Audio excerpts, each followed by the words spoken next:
جب ان کی محفل ختم ہو گئی تو میں اٹھ کے نہیں آیا، ساری مجمع چلا گیا۔ تو آپ نے فرمایا تم نہیں گئے سفیان؟ تو میں نے کہا عرض کی حضور مجھے کچھ ایسا اور بتائیے جس پہ میں زیادہ عمل کروں، ایکسٹرا کچھ مجھے تعلیم دیجئے۔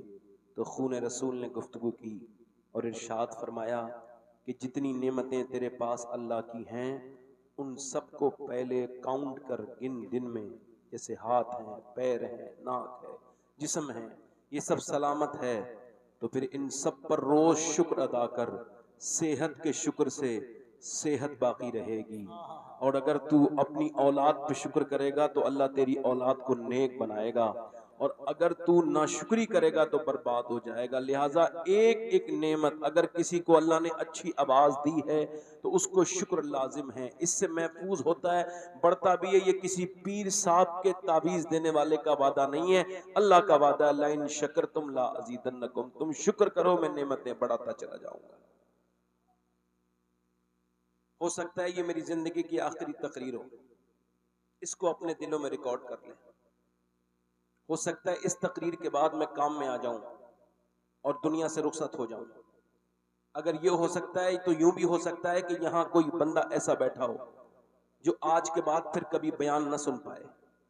یہ مذاق نہیں ہے، یہ منبر وہ ہے یہ سب سے پہلے مجھ سے حساب ہوگا۔ کبھی کبھی کانپ جایا کریں وہ خطبہ، میں تو سب سے کم ترین انسان ہوں، شاید دنیا میں مجھ سے زیادہ گھٹیا انسان دنیا میں کوئی دوسرا نہیں ہوگا، مگر میں پھر بھی اس کرسی کی اس ذمہ داری سے کانپنے لگتا ہوں۔ ڈر لگتا ہے مجھے کہ جب اللہ نے مجھ سے پوچھے گا، اور وہ پوچھے گا ضرور، کہ تجھ کو عزتیں دی تھیں، کرسیاں دی تھیں، منبر دیے تھے، مگر تو نے اس کو کیسے، اس پر کیا بات کی؟ میری رضا کے لیے بات کی یا اپنی تقریر کو سجانے کے لیے، مرصع کرنے کے لیے؟ وہ خطبہ جن کی تقریروں پر نعرے لگتے تھے، جن کے نام پہ پبلکیں جمع ہوتی تھیں، آج ان کی قبروں پہ کوئی فاتحہ پڑھنے والا بھی نہیں ملتا۔ ایسے بھی خطبہ کی مثال ہے، ایسے بھی شعرا جن کی آواز کی ترنم پر لوگ دیوانے ہوتے تھے، مگر ان کی قبریں آج سب کے لیے عبرت بن گئی، کوئی ان کی قبروں پہ نہیں جاتا۔ آپ ذرا دل لگا کے بولیں لبیک یا رسول۔